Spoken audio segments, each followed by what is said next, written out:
거룩하신 하나님을 만나기 원합니다. 예배하기 원합니다. 그 영광과 아름다우심을 경험하기 원합니다. 주님 주신 은혜로 우리의 모든 삶의 문제들이 해결받고 새로운 힘을 얻고 천국을 누리는 그런 복된 하나님의 의중과 심정을 헤아려드는 자로 서기 원합니다. 이 시간도 주님 만날 뿐만 아니라 주의 음성 듣게 하여 주시고 주님 더 깊이 알아가고 만나는 귀한 사람으로 성숙될 수 있도록 복 주시옵소서. 감사하고 예수님 이름으로 기도드리옵나이다. 아멘. 여러분이 이제 아이들을 많이 키워봤는데 만약에 여러분의 자녀가 여러분에게 뭔가를 요구하면 뭔가 이렇게 달라고 하든지 뭔가 요구를 하죠. 그럼 여러분 어떻게 결정을 하죠? 지금도 자녀를 키우다 보면 자녀들이 이거 해주세요, 저거 해주세요, 이거 주세요, 저거 주세요 이렇게 요청을 합니다. 그럴 때 여러분 어떻게 결정합니까? 아마 현명한 부모라면 이러한 과정을 거칠 거예요. 첫째, 이것이 내 자녀에게 유익한 것인가? 달라고 하는 것이 정말 내 자녀에게 유익한 것인가? 라는 걸 여러분 생각해 보면 주겠죠? 둘째는 언제 주는 게 좋을까? 아무 때나 주는 게 아니고 더 좋은 때가 있겠죠? 어떻게 주는 게 좋을까? 이런 부분도 생각해야죠. 그리고 마지막으로는 이 아이가 달라는 것보다 더 좋은 것은 없는가? 이런 것을 생각해 보겠죠. 여러분은 어떻게 하세요? 우리가 생각 없이 그냥 줄 수도 있는데 사실은 현명한 사람이라면 이런 과정들을 거치면서 아이들의 요구에 무조건 응하기보다는 정말 아이에게 유익한 방식으로 가장 적절한 때 주는 것이 굉장히 현명한 부모라 말할 수 있겠습니다. 그러면 하나님 아버지께는 어떻게 응답하실까요? 우리가 기도를 많이 하잖아요. 그럼 하나님은 어떻게 하실까요? 우리보다 하나님 훨씬 더 현명하시죠. 훨씬 더 지혜로우시죠. 그러니까 하나님은 무턱대고 주시지 않습니다. 무턱대고 내가 원하는 대로 주신 분이 아니에요. 그래서 하나님은 어떻게 하실 건가라는 것을 우리가 또 생각해 볼 수가 있겠습니다. 하나님 뭔가를 우리에게 주실 때 하나님의 때에 하나님이 생각하신 것으로 주십니다. 자, 오늘 10장 2절에 보면 그가 경건하여 온 지방과 더불어 하나님을 경외하며 백성을 많이 구제하고 하나님께 항상 기도하더니, 고넬료에 대한 묘사죠. 고넬료는 이런 사람이야 라고 성경이 지금 말하고 있는 거예요. 오늘 고넬료라고 하는 사람이 나오는데 이 고넬료는 사회적 지위가 어떻게 되냐면 백부장이에요. 로마 군대 백부장이었는데 이달리아 군대라고 부르는 그런 군대 백부장이었습니까? 그러니까 굉장히 사실은 사회적으로 지위가 있는 사람이에요. 그리고 이 고넬료라는 사람의 삶에 대해서는 어떻게 설명을 하고 있냐면 오늘 본문이 지금 우리가 읽은 게 그거잖아요. 그가 경건했는데 자기 혼자만 믿은 게 아니에요. 경건해서 온 가족과 함께 하나님을 경외했다고 되어 있어요. 그리고 백성을 많이 구제했고 또 하나님께 뭐라고요? 항상 기도하는 사람이었다. 이렇게 소개를 하고 있어요. 성경에 만약 여러분의 지금의 삶에 대해서 성경에 기록한다면 성경 기자가 여러분을 어떻게 기록할까요? 여러분 각자를 이거 생각해 봐야 되는 거죠. 자, 그래서 고넬료가 첫째 하나님을 경외했다는 말은, 경외라는 말은 하나님을 두려워한다는 뜻이에요. 두려워한다. 또 두려워한다 그러면서 동시에 존경한다는 그런 의미를 가지고 있습니다. 그래서 이 말은 무슨 말이냐면 무슨 일을 하든지 간에 항상 하나님을 의식하고 산다는 뜻이에요. 이 경외란 말이 항상 하나님을 의식하고 살아요. 그러니까 지금 내가 하고는 이 일이 하나님을 기쁘시게 하는 건가 아니면 하나님이 싫어하는 것인가를 항상 생각하면서 행동한다는 그런 뜻입니다. 사실 우리도 점검해야 되는 게 이거예요. 나는 나의 모든 말과 행동에 대해서 주님이 어떻게 생각할 것인가를 여러분 생각하면서 점검하면서 살고 있습니까? 신앙인들은 항상 그걸 점검해야 돼요. 지금의 나의 삶, 지금의 나의 언어에 대해서 주님은 어떻게 생각하실까? 주님이 기뻐하실까? 아니면 싫어하실까? 이걸 지금 생각하고 점검하는 삶을 살아야 돼요. 그래야 변합니다. 아무 생각 없이 살아가면 안 돼요. 내가 살아있는 성도, 좋은 성도라는 중요한 지표가 바로 이거예요. 나를 점검하는 거. 주님을 의식하며 살아가는 거죠. 영적으로 문제가 있는 사람들은요, 자신이 하는 말과 행동에 대해서 거리낌이 없어요. 전혀 거리낌이 없습니다. 무슨 말을 하고 무슨 행동을 하든지 간에 그냥 거리낌이 없어요. 하나님이 지금 이걸 보고 계신다, 하나님께서 이걸 반드시 상급을 주시고 그것에 대해서 책망하신다는 의식이 없어요. 그냥 막 하는 거예요. 아무 말이나 하고 아무 행동이나 하고. 정말로 안타까운 것은 많은 믿음의 사람들이 전혀 주님을 의식하지 않고 살아가는 것처럼 보인다는 거예요. 우리는 다 부족하기 때문에 사실은 의식하지 못하고 살 때가 많이 있죠. 그렇지만 그래도 조금씩은 해야 되잖아요. 한 번씩이라도 하고 이래야 되는데 전혀 그걸 의식하지 못하는 것처럼 그렇게 보이는 사람들이 많이 있어요. 여러분은 삶의 모든 것에 대해서 주님을 의식하고 살아가고 있습니까? 지금의 나의 삶의 모든 것에 대해서 주님이 기뻐하실까요? 이걸 계속 점검해야 돼요. 우리는 그것을 넘어서서 그냥 의식하는 정도만 아니라 그걸 넘어서 주님과 적극적으로 사귀고, 그리고 주님과 마음을 나누고, 주님이 기뻐하는 게 무엇인지, 주님이 무엇을 원하시는지를 항상 물으며 사는 사람들이, 그런 사람들이 주님과 임재동행하는 사람이고 주님과 사귀는 사람인 거죠.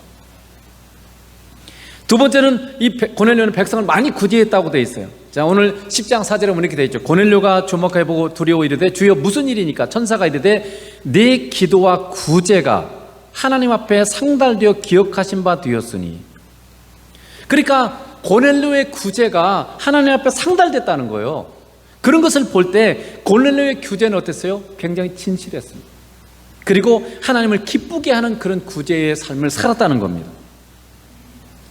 우리가 어려운 자를 시간과 물질로 돕는 것은 하나님을 기쁘게 하는 것입니다. 그리고 하나님 앞에 상달되는 거예요. 단순히 그냥 선한 행동이기 때문이 아니라 우리 안에 계신 성령께서 그런 마음을 자꾸 주시잖아요. 어려운 자를 돕고자 하는 그런 마음, 긍휼히 여기고자 하는 그런 마음을 내 안에 계신 성령님께서 어떻게 해요? 너희 안에서 행하시는 이는 하나님이시니 너희로 소원을 두고 행하게 하시나니. 소원을 둔다는 말이 무슨 말이에요? 나에게 원하는 마음을 주신다는 뜻이에요. 그러니까 내가 원하는 게 아니에요. 사실 어떤 것들은 성령님께서 우리 안에 그 원함을 주세요. 그게 성령님의 인도함을 따르는 삶이에요. 그게 성령의 감동이기도 하고. 그러니까 내가 생각해서 내가 원하는 것 같지만 때로는 그게 성령님께서 그런 마음을 내게 주셔서 이게 누군가를 돕고 싶은 마음, 누군가를 위해서 기도하고 싶은 마음이 갑자기 들 때가 있잖아요. 그 뭐예요? 내 안에 계신 성령님께서, 성령 하나님께서 소원을 주신 거예요. 마음을, 원함을 주시는 거죠. 그렇게 성령을 따라 사는 그런 삶을 하나님께서 기뻐하는 거죠. 성경에 보면 여러분이 아마 고아 과부라고 성경을 한번 검색을 해보세요. 그러면 굉장히 많다는 걸 알 수 있습니다. 하나님께서는 수없이 우리에게 고아 과부를 그 환난 중에 돌보라 이렇게 말씀하셨어요. 그래서 그리스도인의 삶의 가장 중요한 것 중에 하나는 뭐냐면요, 주님처럼 이 긍휼의 마음을 가지고 어려운 자들을 기꺼이 돕는 거예요. 여러분의 삶에 하나님께 상달될 만큼 어려운 자들을 돕는 구제의 삶을 살고 있습니까? 이게 중요한 그리스도인의 열매, 사랑 열매죠. 어려운 사람을 돕는 손길, 그게 꼭 돈으로만 아니죠. 물론 당연히 돈이 있을 땐 돈이 따라가게 돼 있어요. 돈 그리고 시간을 내서 이렇게 그들을 돕는, 때로는 기도로 돕기도 하고 또 옆에서 여러 가지 대화로 돕기도 하고 여러 가지 도울 수 있는 길이 있죠. 그렇지만 어려운 자를 돕는 이 손길들이 여러분의 삶 가운데 있냐 이 말이에요. 그걸 항상 여러분이 점검해야 되고, 이게 진실한 그리스도인의 분명한 중요한 열매라는 거죠. 고넬료는 그런 구제, 많은 구제를 했고 이게 하나님 앞에 상달되어 기억하신 바 되었다, 이렇게 지금 성경은 얘기하고 있는 거죠. 세 번째로 고넬료는 항상 하나님께 기도했다고 되어 있어요. 이 항상 기도했다는 말은 그냥 아무 일도 안 하고 기도만 하고 있다 그런 말이 아니에요. 성경에서 항상 기도했다는 말은 이런 말이에요. 고넬료는 하나님 앞에 항상 기도하는 시간을 정해놨어요. 그리고 그 기도하는 시간을 빼먹지 않고 규칙적으로 계속 기도했다는 그런 뜻입니다. 물론 우리처럼 또 이 사귐의 기도가 있죠. 평상시 항상 주님과 임재동행하는, 항상 무슨 할 때마다 하는, 이것도 다 기도죠. 주님과 함께하는 시간이. 그런데 지금 이 고넬료의 이 항상 기도했다는 이 말은 시간을 정해놓고 계속 빼먹지 않고 그 시간에 기도했다는 뜻입니다. 성도가 사는 길은 주님을 만나는 길밖에 없어요. 예배도, 우리 예배의 가장 핵심이 뭡니까? 그냥 하나님께 뭔가 올려드리고 당연히 있죠. 그렇지만 가장 중요한 것은 우리가 하나님과의 만남이에요. 진정한 만남. 예배의 핵심은요, 하나님과의 사귐의 만남이에요. 이 만남이 없으면 예배 자체가 성립이 안 되죠. 그렇죠? 만난 하나님께 감사를 돌리는 게 이제 찬송과 기도, 헌물 이런 것들이 내가 하나님께 감사합니다. 이게 눈으로 보면서 지금 만나면서 지금 드리는 것이고, 하나님 편에서 우리에게 찬송을 통해서 말씀하시기도 하고 기도를 통해서 말씀하시기도 하고 또 특별히 설교를 통해서 우리에게 말씀하시기도 하시는 거죠. 말씀 묵상도, 그리고 기도도 핵심은 하나님 아버지를 만나는 것이고 예수 그리스도를 만나는 것이에요. 이게 가장 중요한 핵심이에요. 우리가 하늘의 거룩한 백성으로 살아가는 데 필요한 모든 은혜, 능력, 지혜, 사랑은 다 하나님 아버지와 우리 주 예수 그리스도께로부터 우리에게 공급되는 것입니다. 그러니까 하나님 아버지 우리 주 예수 그리스도를 만나지 않고는 살아갈 수가 없어요. 육신적인 삶은 살 수 있어요. 세상적인 삶은 살아갈 수 있지만 믿음의 삶, 은혜의 삶은 결코 살아갈 수 없어요. 그렇기 때문에 주님과 항상 임재동행하는 사람, 주님을 항상 찾고 만나는 사람들은 주님으로부터 항상 이 은혜와 사랑을 공급받기 때문에 그의 삶의 거룩한 열매들이 항상 풍성하게 열매 맺게 돼 있어요. 내가 정말 사람들을 사랑하고 정말 기쁨으로 살고 정말 용서하고 살고 정말 섬기고 살고, 여러분 그렇게 살고 싶으세요? 그 힘이 하나님 우리 아버지 예수 그리스도부터 오기 때문에 여러분이 하나님과 예수님을 만나지 않고는 이게 불가능해요. 그래서 여러분에게 이 질문을 이렇게 하기 위해서 여러분에게 이 질문을 하는 거예요. 여러분 삶에 정해진 기도 시간이 있어요? 하루를 살면서 여러분 정해진 기도 시간이 있습니까? 내가 언제부터 언제까지 내가 기도해야지, 반드시 이 시간이 있어야 돼요. 예수님께서는 그 바쁜 중에도 따로 한적한 곳에 습관을 따라서 기도하셨다고 되어 있어요. 겟세마네 동산에서 기도할 때 뭐라고 되어 있어요? 습관을 따라 겟세마네 가서 기도했었다는 거예요. 예수님은 어떻게 보면 기도할 필요가 없는 분이에요. 그럼에도 불구하고 예수님께서 항상 하나님 아버지께 그 바쁜 중에도 항상 시간을 내서 기도했습니다. 여러분이 정말 좋은 믿음의 사람, 정말 은혜로운 사람이 되려면 반드시 여러분의 하루의 시간 중에, 일과 시간 중에 시간을 정해야 돼요. 따로 정해야 돼요. 그래도 좀 깊이 할 수 있도록 최소한도 10분 이상, 어느 정도, 그래도 내가 깊이 주님과 깊은 나눔을 나누려면요, 짧은 시간 갖고는 사실 쉽지가 않아요. 그래서 그분과 깊은 시간을 만나려면, 여러분 사람 사이도 그러잖아요. 이렇게 좀 만나면 아이스 브레이크가 있잖아요. 좀 뭔가 기본적인 대화를 하다가 점점 깊이 들어가죠. 그런 것처럼 여러분 이 시간을 정해놓은 시간이 반드시 필요해요. 기도의 시간이. 그래서 그걸 골방 기도라고 그래요. 아무도 방해할 수 없는 시간, 그리고 아무도 방해할 수 없는 그런 장소를 여러분이 정해야 됩니다. 그래서 그 시간은 핸드폰도 다 꺼버리고 아니면 어디다 둬버리고 누구도 방해할 수 없는 시간, 그리고 내가 한적한 시간, 누구도 나를 찾지 않을 그런 시간을 여러분이 가장 최적의 시간을 정해야 돼요. 그 시간이 보통 새벽이기 때문에 우리가 보통 이게 새벽 기도를 맞는 게 그런 거예요. 사실은 새벽의 시간은 누가 안 찾잖아요. 방해하지 않잖아요. 그래서 이제 새벽 기도를 정해놓은 거지만, 만약 여러분이 잠이 많고 또 어렵다면 다른 시간을 정해놓으면 돼요. 그래서 반드시 주님 앞에 기도하는 시간을 정해놓고 그 시간을 쉬지 않고 기도해야 돼요. 끊어먹으면 안 돼요. 그게 정말로 주님이 먼저 와서 기다리십니다. 여러분이 시간을 정해놓고 내가 주님을 앞에 기도하기로 하면 나는 안 갈지 모르지만 언제나 주님이 먼저 와서 기다리세요. 지난번에 우리가 그 다니엘 기도회 했을 때 그 어떤 사모님, 그 약국 가시는 사모님, 그분의 간증인가 나왔잖아요. 아주 밤에 옥상에서 기도하기로 했는데 너무 추운 날, 그래 너무 추워서 오늘 쉴까 막 이렇게 했는데 그걸 이기고 갔더니 주님이 먼저 와서 기다리고 계시더라는 거죠. 그래서 주님은 우리를 너무 만나고 싶어 하시기 때문에 그렇다는 거죠. 그리고 여러분 또한 정해진 이 말씀 묵상 시간이 있어야 돼요. 하루에 정말 어떤 분들은요, 내가 말씀을 읽지 않으면 내가 먹지 않겠다, 이런 각오를 하는 사람도 있어요. 하루에 그 양은 얼마가 될지 모르지만 한 절을 할 수도 있고 한 장을 할 수도 있고, 그렇지만 어쨌든 이 말씀을 읽고 묵상하는 시간을 여러분이 갖춰야 됩니다. 내가 말씀을 먹지 않으면 내가 육신의 양식도 먹지 않겠다, 이렇게 결단하는 사람들이 굉장히 많이 있어요. 그런데 여러분, 우리가 육신의 양식을 항상 안 먹으면 배고프잖아요. 그런데 영의 양식을 안 먹는 배고픔을 여러분 굶주림을 느껴야 돼요. 영의 양식을 먹는 이 말씀 묵상의 시간, 그리고 그걸 애를 써서 이 말씀을 먹고 말씀을 읽고 묵상하는 그런 시간들도 여러분이 반드시 가져야 돼요.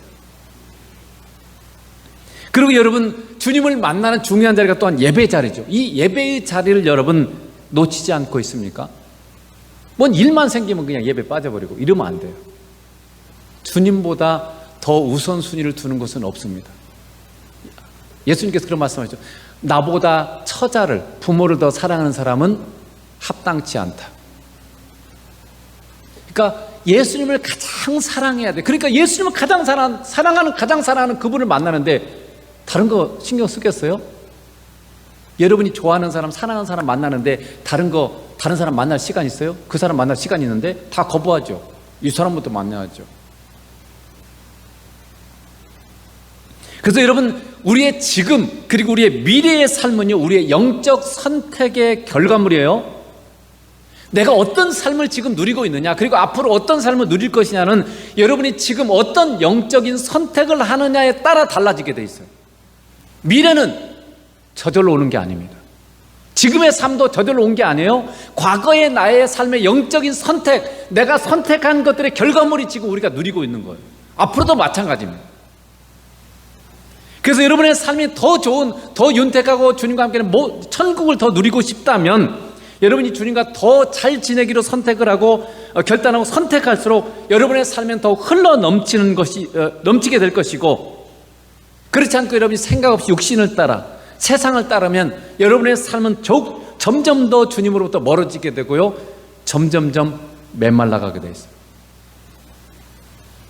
지금 여러분 삶은 점검해 보세요. 여러분의 삶에 지금 은혜가 없다, 기쁨이 없다. 왜 그러겠어요? 이유가 무엇이든지 간에 근본은 여러분 주님으로부터 멀어져 있어요. 주님은 안 만나고 있어요. 모양은 만나는 모양 가지고 있을지 모르지만 진지하게 정말로 제대로 주님을 만나지 못하기 때문에 메마른 삶을 살아갈 수밖에 없는 거죠. 이렇게 경건하게 살던 고넬료에게 어느 날 기도하는 시간에 천사가 잤어요. 기도하는 시간이 굉장히 중요해요. 그래서 기도하는 시간에 역사가 많이 일어나요. 저도 다른 시간보다 제가 이렇게 시간을 정해놓고 주님과 만나는 그 시간에 많은 깨달음들, 뭔가 말씀을 많이 들어요. 그래서 이 기도하는 따로 정해놓은 이 기도 시간이 굉장히 중요합니다. 평상시 말씀을 많이 읽어놓고 그러면 그때 뭔가 깨달음이 막 와요. 그리고는 너의 기도와 구제가 하나님 앞에 상달되어 기억하신 바가 되었다, 이렇게 천사가 메시지를 전한 거죠. 그러니까 하나님이 흠양한다는 말은 이렇게 코로 냄새를 맡았다는 뜻이에요. 이렇게 흠양하게 하나님이 정말 기쁘다, 정말 좋은 거다, 이렇게 느꼈다는 거죠. 그리고 하나님이 기억할 만한 것이었다는 거죠. 즉 고넬료의 기도와 구제는 하나님을 굉장히 기쁘게 해서 하나님의 마음에 새겨졌다, 이런 뜻이에요. 고넬료는 뭘 기도했을까요? 또 고넬료는 얼마나 긴 시간 동안 기도했을까요? 오늘 본문에는 고넬료가 얼마나 오랫동안 기도했는지, 언제 믿은 이런 것에 대해서 언급이 없어요. 그렇지만 고넬료가 군대 백부장이 장교잖아요. 장교들은 굉장히 충성스럽잖아요. 어쨌든 이 고넬료가 아마 유대인을 통해서 하나님을 알게 되고 하나님을 믿게 됐던 것 같아요. 근데 그의 훈련, 충성스러움, 군인으로서 이 충성스러움 때문에 한 번 믿으면 끝까지 뭔가를 해내는 그런 아마 기질의 사람으로 보여집니다. 그래서 충성스러운 사람이었기 때문에 하나님께도 굉장히 충성스러운 그런 모습을 가졌던 거죠. 그래서 이게 굉장히 삶이 중요해요. 충성스럽지 못한 사람은 하나님께도 잘 충성하기 어려워요. 그래서 이 삶의 훈련들이 굉장히 중요합니다.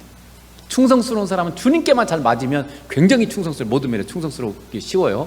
근데 막 말 안 듣고 지 맘대로 사는 사람은요, 예수님 믿어도요, 그걸 바꾸는데 굉장한 시간이 걸려요. 삶의 훈련들이 굉장히, 이게 결국 신앙은요, 삶의 훈련이에요.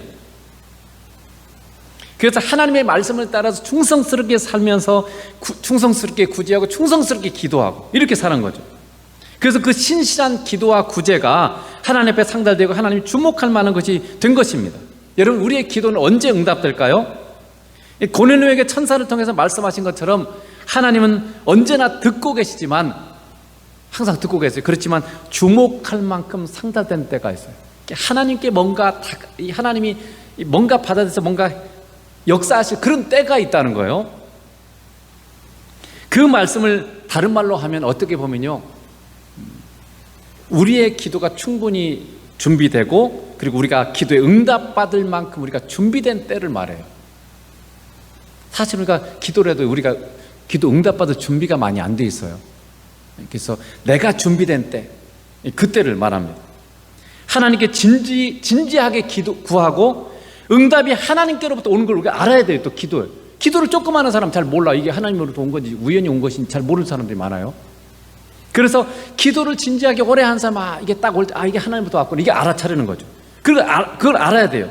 그리고 마땅히 응답에 대해서도 하나님께 감사와 영광을 돌릴 준비가 돼야 돼요. 여러분, 기도 응답 받으면 하나님께 정말 감사합니까? 기도는 열심히 하는데 응답받고 감사 안 하는 사람이 많아요. 그 감사가 마땅한 입술의 감사, 또 예물로도 감사를 할 수 있어야 돼요. 정말 감사하면 고마움을, 여러분 고마울 때 말로만 하나요? 하나님이 돈을 원해서 그런 게 아니에요. 항상 우리는요, 내 마음이 담기면 첫째는 말로 하는 거죠. 그렇지만 반드시 뭔가 삶의 이 행동도 같이 결부될 수밖에 없어요. 여러분, 정말 고마운 사람이 이것 때문에 선물하잖아요. 그렇지 않나요? 정말 나에게 큰 은혜를 베풀면 고맙다 하면서 선물하죠. 그러니까 내가 기도를 했는데 그 기도에 응답해 주신 하나님 앞에 여러분이 감사하면 어떻게 돼요? 작은 것이라도 내가 할 수 있는 선에서 최선을 다해서 정성을 다해서 하나님 앞에 감사 예물을 드리는 거죠. 그게 바로 말뿐만 아니라 진실한 내 마음을 담는 그런 헌물들이 주님 앞에 가는, 이게 지금 그런 준비들이 이 기도 시간에 준비가 되는 거죠. 시편 34편 15절에 그래서 여호와의 눈은 의인을 향하시고 그의 귀는 그들의 부르짖음에 기울이시는, 하나님은요 항상 우리들을 바라보고 계세요. 우리를 바라보고 계시고 그분의 귀는 항상 우리의 기도에 귀를 기울이고 계세요. 그러니까 하나님이 우리의 기도를 응답하신다고 믿는 사람들은요 기도합니다. 근데 여러분, 왜 기도 안 해요? 기도 안 하는 사람은 하나님이 응답하신 걸 안 믿는 거예요. 하나님을 안 믿는 사람들이에요. 예수님을 믿는다고 교회는 다니는데 기도를 많이 하지 않는 사람은 하나님을 안 믿는 거예요. 하나님이 내 기도에 응답하시는, 내가 기도하는 것보다 훨씬 더 좋은 것을 주실 놀라운 하나님이라는 걸 안 믿으니까 기도하지 않는 거예요. 내 스스로 내 힘으로 하는 게 더 낫다고 생각하기 때문에 하나님께 기도할 필요가 없는 거죠. 그러니까 어떻게 보면요, 굉장히 믿음이 적은 거예요. 그걸 믿는다면 기도하겠죠. 내가 원하는 것보다 훨씬 더 좋은 것으로, 더 많은 것으로 풍성히 주실 하나님을 믿는다면 왜 기도하지 않겠어요? 능력 없는 내가, 몇 주 후의 일도 알지 못하는 내가 내 인생을 하나님께 기도하는 게 하나님 응답하시는 그게 훨씬 더 좋잖아요. 내 자녀 하나 마음대로 되나요? 내 인생 내 마음대로 되던가요? 아무것도 되는 게 없어요. 그런 이 모든 걸 여러분 기도해야 되지 않겠어요? 그러면 우리 하나님께서 우리에게 가장 좋은 걸 주시잖아요. 기도는 반드시 응답됩니다. 응답되지 않는 기도는 없어요.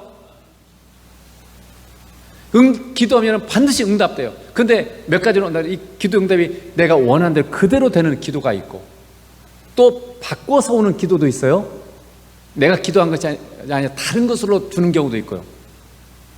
그리고 때로는 하나님께서 뭔가 내게 이 기도가 잘못됐다고 가르쳐주면 그것도 응답이에요. 그래서 반드시 뭔가는 이게 응답이 되는 거예요. 그런데 우리는 내가 기도한 그대로만 되는 것만 응답이라고 생각하기 때문에 기도에 응답이 없다고 생각해요. 그렇지 않습니다. 하나님 반드시 응답하세요. 하나님은요 우리에게 얼마나 많이 기도에 응답해 주겠다고 약속해 주셨는지 몰라요. 대표적으로 하나만 보면 마태복음 7장 11절에 너희가 악한 자라도 좋은 것으로 자식에게 줄 줄 알거든 하물며 하늘에 계신 너희 아버지께서 구하는 자에게 좋은 것으로 주지 않겠느냐. 악한 자도요 그래도 자기 자식한테는 웬만하면 잘해줘요. 그렇죠? 그런데 하물며라는 뜻은 뭐예요? 비교할 수 없는 그분이 하물며 하늘에 계신 아버지가 어떻게 구하는 자에게 좋은 걸 주시지 않겠냐 이렇게 말하고 있죠. 우리 하늘아버지는 악한 분이 아니세요. 지극히 선한 분이세요. 지극히 나를 사랑하는 분이세요. 나를 너무나 사랑하셔서 그 아들 독생자까지 주신 분이세요. 목숨까지 주신 분이세요. 그렇게 우리를 사랑하시고 그렇게 우리를 존귀하게 여기세요. 그런데 그런 우리가 하나님 앞에 기도할 때 하나님이 안 들어주시겠어요? 하물며 너희를 그렇게 사랑하신 하나님이 악한 자도 자식에게는 좋은 거 주는데 너희를 그렇게 사랑하신 하늘 아버지께서 어떻게 안 주시겠느냐. 지금 그렇게 반문하고 있잖아요. 그런데 그것도 뭐라고요? 우리가 구하는 대로가 아니라 그분이 생각하시기에 좋은 것으로 주신다는 거예요. 여기 보세요. 뭐라고 돼 있어요? 좋은 것으로 주지 않겠느냐. 이렇게 돼 있잖아요. 그러니까 하나님께서는요, 아무 생각 없이 우리가 구하는 대로 주시는 분이 아니에요. 정말 이게 구하는 우리에게 좋은 것인가? 더 좋은 것은 없는 건가? 그리고 언제 어느 때 주어야, 어떤 방식으로 주어야 가장 좋은 것이다, 하나님은 정확하게 알고 계세요. 나보다 나를 더 잘 아세요. 여러분 머리카락 숫자 셀 수 있어요? 여러분 머리카락 몇 개 있어요? 근데 성경에 뭐라고 돼 있어요? 하나님 우리의 머리카락 하나까지 세신 바 되신다. 그 말이 무슨 말이에요? 쓸데없이 뭐 머리카락까지 세고 계시겠어요? 그런 말이 아니라 그만큼 우리의 모든 세밀한 부분까지 하나하나를 전부 다 알고 계시다, 그 말이에요. 세포 하나하나까지 전부 다 알고 계세요. 그렇기 때문에 하나님은요, 우리에게 뭐가 가장 좋은지, 어떻게 하는 게 가장 좋은지 그걸 하나님은 다 알고 계세요. 그래서 여러분이 기도가 응답되지 않으면 그것도 감사해야 돼요. 왜냐하면 가장 좋은 때가 아직 아니니까 안 주죠. 그게 우리 믿음이에요. 우리는 막 왜 안 주시지, 왜 안 하지, 막 이것 때문에 막 굉장히 막 흔들리고 막 굉장히 막 마음이 좀 약간 흔들리고 이렇게 막 그러지 낭망되려고 할 때도 있잖아요. 그러나 모든 걸 아시는 하나님은요, 가장 적절한데 가장 좋게 주시기 위해서 그렇게 기다리시는 거예요. 하나님은 좋은 것으로 주시는 분이십니다. 우리가 원하는 대로가 아니라 그분이 생각하시기에 가장 좋은 시간에 가장 좋은 방법으로 가장 좋은 것으로 주시는 분이십니다. 자, 고넬료가 그렇게 오랫동안 기도해서 받은 응답이 뭐예요? 계속 기도했지, 고넬료가. 자, 그런데 10장 5절에 보면 이렇게 돼 있어요. 내가 지금 사람을 요빠에 보내어 베드로라는 시몬을 청하라. 고넬료가 오랫동안 기도했는데 하나님 응답을 주셨어요. 무슨 응답을 주셨어요? 베드로를 청해서 만나라. 이런 응답을 주셨어요. 고넬료가 내가 베드로 만나기 위해서 기도했을까요? 그렇지 않겠죠. 그럴 리가 없죠. 베드로도 잘 모르는데 분명히 뭔가 기도를 했을 거예요. 근데 응답이 뭐냐면 베드로를 청해서 만나라, 이렇게 했어요. 근데 베드로가 와서 고넬료에게 뭘 했어요? 다름이 아니라 복음이신 예수 그리스도, 그분을 전했어요. 복음이신 예수 그리스도. 그러니까 고넬료의 기도에 대한 하나님의 응답이 뭐예요? 베드로를 통해서 예수 그리스도를 알게 하고 그리고 예수 그리스도를 만나게 하는 거예요. 이게 무슨 의미인지 알겠어요? 그러므로 여러분, 기도의 본질은, 기도의 응답의 본질은 뭐냐면요, 다른 게 아니에요. 예수님을 더 깊이 알고 예수님을 더 깊이 만나는 거예요.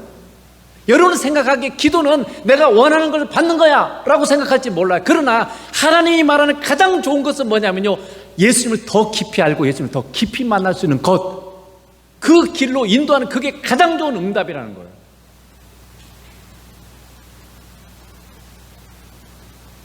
여러분, 기도를 통해서, 왜 기도라는 걸 정해놓고 기도를 통해서 우리에게 원하는 걸 주시는 이유가 뭘까요? 왜 하나님 우리 기도 응답하시죠? 사실은 이런 거예요. 우리의 기도의 응답을 통해서 사실은 기도를 응답해 주는 그분이 바로 살아계신 사랑의 하나님이라는 걸 알려주고 싶은 거예요, 우리에게. 지금 네가 기도하는 그 대상의 여러분, 성경에 보면 그런 말 있죠. 우상한테 아무리 기도해봐서 들어주는가? 조상신한테 아무리 기도해봐서 들어주는가? 성경이 분명히 말하죠. 너희가 세상에 수많은 신들이 있는데 한번 부르짖어 봐라. 응답하는 존재가 있는가? 없어요. 아무도 응답하지 않습니다. 나처럼, 성경이 그래요. 나처럼 너에게 미래를 얘기해줘. 나처럼 응답하는 신이 있는가? 너희가 한번 알아봐라. 이렇게 성경이 얘기하고 있어요.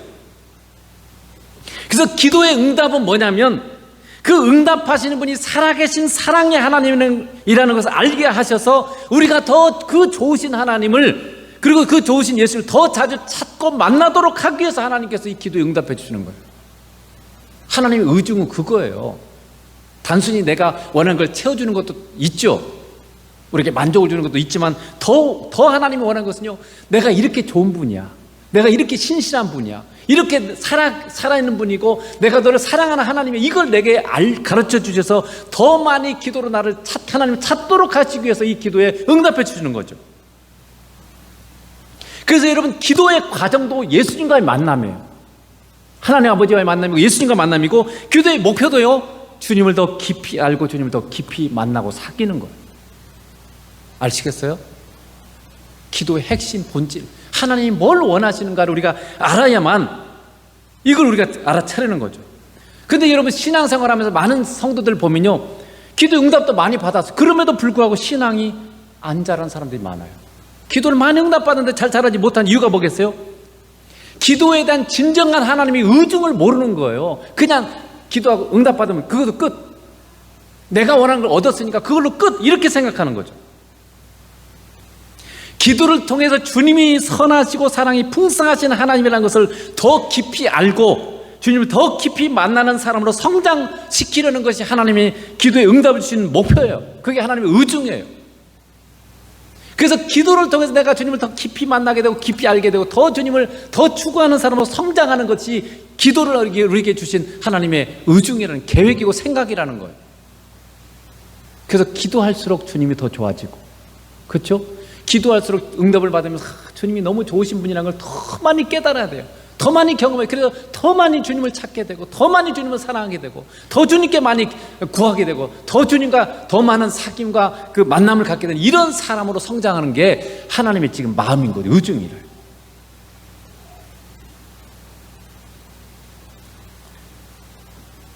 또 두 번째는 이 고넬료를 통해서 하나님 그분이 먼저 준비시킨다는 걸 우리에게 가르쳐 주기를 원하십니다. 자, 하나님께서 이 고넬료의 기도에 응답하시기 위해서 또 준비해야 되는 대상이 뭐냐면 베드로였어요. 베드로도요, 거룩한 하나님의 사도고 예수님의 수제자죠. 그럼에도 불구하고 베드로도 아직 덜 자랐어요. 하나님께서 베드로가 이제 12시, 이게 6시라는 낮 12시를 말해요. 12시 기도 시간에 베드로를 하나님께서 만나서 준비를 시키시는 거죠. 황홀한 중에 베드로가 낮 12시에 기도를 하는데 갑자기 황홀해졌어요. 그러더니 하늘에서 보자기 같은 게 내려왔어요. 내 귀퉁이를 맸는데 그 안에 각종 짐승, 기는 것, 그리고 공중에 나는 것들이 가득 차 있었어요. 그러니까 거기에 막 뭡니까? 뭐 진해도 있고 뭐 뱀도 있고 이런 것도 있는 거예요. 근데 그걸 잡아먹으라는 거예요, 하나님께서. 그래서 베드로가 뭐라고 대답했습니까? 그럴 수 없습니다. 나는 지금까지 속되거나 깨끗하지 않은 것을 먹은 적이 없습니다. 이렇게 대답을 했어요. 그랬더니 하나님 뭐라고 한지 아세요? 하나님께서 깨끗하게 한 것을 내가 속되다 하지 말라라고 말씀하셨어요. 그리고 이걸 3번이나 반복하셨어요. 3번. 이게 굉장히 중요한 말씀이에요. 여러분, 베드로가 속되거나 깨끗하지 않은 것을 먹은 적이 없다고 말했을 때 이게 무슨 말인지 아세요? 구약을 레위기 11장을 보면 중요한 말씀이 나와요. 여기 11장에 보면 2절에 이스라엘 자손에게 말하여 이르되 육지의 모든 짐승 중 너희가 먹을 만한 생물은 이러하니 모든 짐승 중 굽이 갈라져 쪽발이 되고 새김질하는 것은 너희가 먹되. 그러니까 짐승 중에서 쪽발도 있고 새김질하는 것만 먹어야 돼요. 그리고 나머지 것은 먹으면 안 됩니다. 그래서 지금 이슬람 사람들은 돼지고기 안 먹잖아요. 왜요? 돼지고기는 쪽발이 있는데 돼새김질을 안 해요. 그래서 이 이슬람 사람들이 구약 일부만 믿잖아요. 그래서 그 사람들은요, 소, 양, 염소 이런 것은 쪽발도 있고 돼새김질도 하잖아요. 이런 것만 먹는 거죠. 그런데 이게 사실 중요한 의미가 있어요. 자, 이 쪽발이 뭐죠? 말 보면 이 발톱이잖아요. 사실 이렇게 큰 발톱이에요. 이 발톱은 뭐냐면 땅과 짐승의 몸을 떨어뜨려 놓는 거예요. 무슨 말이냐면요, 세상과 구별된 삶을 말해요. 땅은 세상이잖아요. 그러니까 굽이라고 하는 것은 세상과 내가 구별된 삶을 말해요. 그리고 새김질은 뭡니까? 먹는데 이거 여러 번 되새김질을 하죠. 소도 4번인가 되새김질을 한다 그래요. 위가 4개에서. 근데 되새김질하는 건 뭐냐면요, 뭔가를 깊이 생각하고 분별하며 산다는 뜻을 말해요. 그래서 이 두 가지를 합쳐보면 뭘 말하냐면요, 우리가 세상에 빠지지 않고 구별된 삶을 살고 모든 것을 깊이 생각하고 분별해서 하나님을 기쁘게 하는 삶을 살 것을 말하는 거예요. 그래서 신약시대에 와서 우리는요 다 먹잖아요. 지금 어떤 사람은 왜 구약에 먹지 말았는데 지금 먹어요? 이렇게 질문하는 사람도 있을 수 있어요. 신약시대 사실 그게 문제가 돼서 고린도전서에 보면은 이게 우상이 제사드린 이 음식을 먹느냐, 이 문제 가지고 바울이 고린도전서를 기록했죠. 근데 먹어도 된다고 썼어요. 왜 그렇습니까? 이제는 우리가 주님을 통해서 하나님의 의중을 알았기 때문에 그래요. 왜 하나님께서 이 부정한 것을 먹지도 만지지 말라고 했겠습니까? 왜 그렇겠어요? 가장 중요한 것은요, 이 중요한 본질은 뭐냐면요, 우리가 부정하게 되어서 하나님을 못 만나게 되기 때문에 그래요. 하나님 우리를 만나고 싶은데 우리가 부정해지면 하나님 우리를 만날 수가 없어요. 그러니까 하나님이 원하는 핵심은 뭐냐면 부정한 것을 먹느냐 먹지 않느냐, 만졌느냐 만지지 않느냐, 그게 아니에요. 하나님과 우리의 만남을 방해하는 것을 제거하라는 뜻이에요. 그러므로 여러분, 진정한 부정한 게 뭐겠어요? 모양이 아니라 지금도 우리를 주님으로부터 멀어지게 하는 모든 것이 부정한 거예요. 비록 그것이 선한 일일 수도 있고 공부일 수도 있고 운동일 수도 있고 사람들을 만나는 선한 일일 수도 있습니다. 그러나 선하게 보인다 할지라도 그런 것이 나를 주님으로부터 멀어지게 한다면 그게 부정한 거예요. 여러분의 삶에 지금 나를 주님으로부터 멀어지게 만드는 것이 뭐가 있습니까? 그게 부정한 거예요. 그걸 제거하라는 거예요. 그걸 먹지도 만지지도 말라는 거예요. 그 부정한 걸 여러분 제거해야 됩니다. 내가 주님과 만날 시간에 자꾸 나를 멀어지게 만드는 여러 가지 여러분의 삶의 일들이 있어요. 그걸 여러분 제거하지 않으면 여러분 주님과 제대로 만날 수 없어요. 그게 부정한 거예요. 주님께서 이 시간 여러분에게 말씀하시는 거예요. 내가 너를 만나지 못하게 하는 그 일을 네 삶에서 제거해라, 결단해라, 지금 이렇게 말씀하는 거죠. 하나님은 베드로가 고넬료를 만나서 예수 그리스도를 전하기를 원하셨습니다. 그러나 아직도 베드로에게는 이 율법, 그러니까 구약의 율법이죠, 부정한 것은. 그래서 이 이방인들은 부정한 사람들이었어요. 그래서 이스라엘 백성은 이방인들과 만나고 교제하면 안 돼요. 그래서 신약에서도 굉장히 그게 중요한 문제로 이렇게 떠오른 거죠. 그래서 베드로도요, 지금 하나님께서 고넬료를 만나기를 원하세요. 근데 베드로의 생각 속에는 어떻게 해요? 고넬료는 이방인이야, 로마 사람이잖아, 이탈리아 사람이야. 그러니까 어떻게 해요? 만나면 안 돼. 이 생각이 강력하게 4,000년 동안 이스라엘 백성이 구약을 살면 살아서 4,000년 동안 지켜온 문화고 습관이에요. 그러니 그걸 깨는 게 쉽겠어요? 아무리 예수님 믿었지만 그게 너무 어려운 거예요. 그래서 하나님이 3번씩이나 계속 말씀을 시키는 거예요. 한 번만 말해갖고 안 돼요. 3번이나 말씀해 준 거죠. 이처럼 여러분, 우리가 세상의 문화로부터 배운 우리의 가치관은요, 바뀌기가 얼마나 어려운지 아십니까? 예수는 믿어도 여전히 우리에게는 이 가치관들이 있어요. 세상의 문화로부터 배운 가치관이 뭡니까? 내가 옳다고 생각하는 기준들이 있어요. 기준. 제가 생각해보면 예수님 믿고 생각하면서 많이 깨우친 것 중에 하나가 뭐냐면요, 우리가 알고 있는 이 옳다고 하는 것들이 얼마나 주님의 자리에 많이 앉는지 몰라요. 주님의 자리에 앉았어요. 내가 옳다고 생각하는 내 기준이 주님의 자리를 빼앗았어요. 주님이 옳다는 것보다 내가 옳다는 게 더 옳은 거예요. 여러분, 내가 잘못됐다고 생각하는 그 사람을 주님은 용서하라고 하세요. 사랑하라고 하세요. 그렇죠? 우리 안에서 원수를 사랑하라 그러잖아요. 그러니 저 사람 막 행동이 막 어떤 게 막 내가 볼 때 막 잘못됐어, 문제가 많아, 이러면 여러분, 근데 그 사람은 예수님은 용서하고 사랑하라고 그래요. 근데 그 사람이 내가 생각하는 잘못된 행동을 계속하면 얼마나 용서하고 사랑하기 어려웠던가요? 그렇지 않던가요? 내가 생각할 때 너무 미운 행동, 너무 안 좋은 행동 계속해. 그럼 여러분, 그 사람 사랑하는 게 쉬워요? 안 쉬워요? 너무너무 어렵죠. 그러니까 주님과 내가 생각하는 그 기준 중에 그 사람에 대해서 결정을 하는 게 누구예요? 어떤 거예요? 주님이 아니라 내가 생각하는 기준이 되어버려요. 예수님이 항상 내 삶의 주인이 돼야 되는데 내가 가진 기준이 주님 역할을 하는 거예요. 지금 주님의 자리를 빼앗은 거예요. 이걸 여러분이 잘 생각해야 돼요. 그러니까 내가 생각하는 이 옳음의 기준이 결정을 하고 있다. 내 삶을 지금 주님이 결정해야 되는데, 내가 주님 따라가야 되는데 내가 생각하는 이 옳음의 기준을 내가 따라가고 있어요. 이게 쉬운 일이 아닙니다. 여러분 깊이 생각해 봐야 돼요.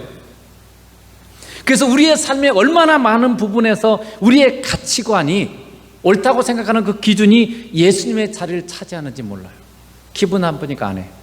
왜 기분 나빠요? 내가 생각하는 기준에 뭔가 이게 안 맞으니까 기분 나쁜 거예요. 시험에 들었다는 말이 무슨 말이에요? 교회에서 시험 들었어. 왜 시험 들었어요? 내가 생각하는 기준에 뭔가 누군가 어긋나는 행동을 했으니까 시험 드는 거예요. 그러니까 예수님은 예배 자리에 한 몸 일어서 주님 앞에 예배 드리기를 원하는데 시험 들어서 나 교회 안 가. 내 기준이 주님 자리를 차지하고 있는 거예요. 여러분, 이게 우리의 삶의 실제 너무너무 많아요. 사랑해야 될 내 아내, 사랑해야 될 내 남편이 내가 생각하는 그 오름의 기준에 못 미치는 그 행동을 하기 때문에 여러분 얼마나 많이 불평이 돼요? 그렇죠. 불평하게 되고 불편해지고 심지어는 미워지고, 그렇지 않던가요?